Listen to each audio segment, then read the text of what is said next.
Sa umaga po ito, babasahin ko po sa inyo yung John 8:31. Pakinggan po niyo, napakaganda po ito. Ito po yung salita ng ating Panginoong Jesus. Sinasabi naman ni Jesus sa mga Hudyong naniniwala sa Kanya, kung patuloy kayong susunod sa aking mga turo, kayo nga'y tunay na mga alagad ko. Makikilala ninyo ang katotohanan, at ang katotohanan ang magpapalaya sa inyo. Ayan po.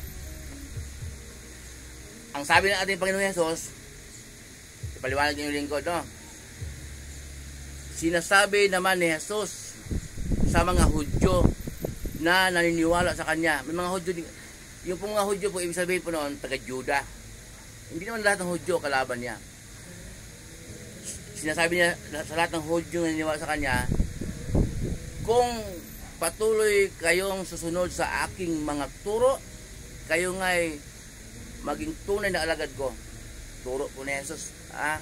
Palagi pong sinasabi yung lingkod na ang turo ng ating Panginoong Jesus ang ating gabay. Ipamuhay araw-araw kasi po, yan ang gusto ng Diyos Ama ng makapangyarihan sa lahat. Tinig ko mula sa langit. Ang sabi, ito ang minamahal kong anak na lubos kong kinalulugan. Pakinggan ninyo siya. So, si Jesus ang tinutukoy yung tinig na yun. Yung Diyos Ama ang salita. So, wala natin pagtatalunan po. Pakinggan natin ang Panginoong Jesus. Mababasa natin ang mga salita ni Jesus. Mateo hanggang bago mag-aklat ng pahayag, aklat ni Judas. Kasi yung mga gawa po, mga apostol niya, mga alagad niya, binili naman po niya nung bago siya umakyat sa langit. Sabi ni Jesus, sabi ng ating Panginoong Jesus, kung paano ako isinugo ng aking Ama, gayon din naman isinugo ko kayo. Kaya pinagpatuloy ng kanyang mga alagad ang pagturo.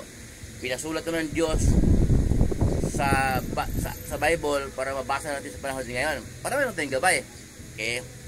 Dito po naman sa 32, makikilala ninyo ang katotohanan, at ang katotohanan ang palaya sa inyo. Nakakulong ba lahat?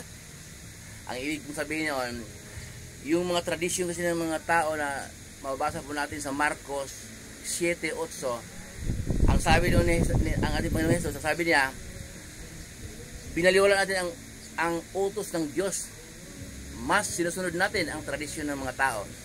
Yung mga tradisyon po na wala naman sa Bible pero lagi natin ginagawa. Yung mga undas, mga tradisyon natin yan, yung aun, nubingdiruan, punta simenteryo, wala nang alam mga patay. Biblical din po yun. Mga kung ano-anong ginagawa natin na turo na ng mga tao, ng mga sinauna, hindi turo ni Jesus. Kaya ang sabi po dito, ang makikilala ninyo ang katotohanan, at ang katotohanan ang papalaya sa inyo. Nakakulong po tayo sa mga turo noon. Pagsamba sa rebulto, hindi tayo makakatakas, hindi tayo makakalaya. Nakulong tayo doon kasi nga turo yan ang ninuno natin. Lulot-lula, may mga rebulto sa bahayan, lumuluhod pagkagising pa lang. Yun ang ayaw ng Diyos. So doon na tayo nakakulong, hindi tayo makaalis.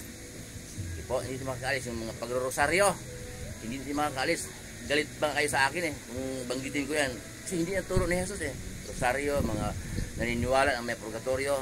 Langit sa impyerno lang po ang kabagsakan ng taong mamatay, ang mga kaluluwa niya. Pagka manampalataya ka, matuwid ka, sa kaharian ng langit, kaharian ng Diyos sa langit. Pag makasalanan ka, hindi ka manampalataya, impyerno. Yun ang turo ni Jesus. Wala pong purgatorio, tradisyon ng mga tao yon, mga rosaryo, tradisyon ng mga tao yon. Yun ang ating sinusunod. So, kapag susunod tayo sa turo ni Jesus, makikilala natin ang katotohanan, at ang katotohanan ang magpapalaya sa atin. Malaya tayo. Malaya tayo. Nandun na tayo sa turo ni Jesus, susunod tayo. Hindi sa magagalitin. Simple, naiinis ka rin pag mayroon kang makausap na sabi ko nung bago, nung may pinuntahan ako, yung bago pa ako naman, pinuntahan kong yung sa malayo, hindi ko nabagin yung lugar. Sabi ko, sister, sabi nila biblical ka na, pero nainis ka, nairita ka palagi. Sabi naman, sumagot naman yung tinanong ko. Siyempre, kung kausap manyakis, hindi ko, nga pala. Siyempre. Kasi po, biblically po yun, sumaway ka, sumawata ka. Biblical po yun. Huwag kang pumanig sa mga kabunduhan, yung mga kalaswaan, mga nakawan, mga mga pangangalunya, mga kung ano-ano yan. Alam natin kung anong hindi sa Diyos, pero umuuyon tayo doon kasi masarap pagkasala eh.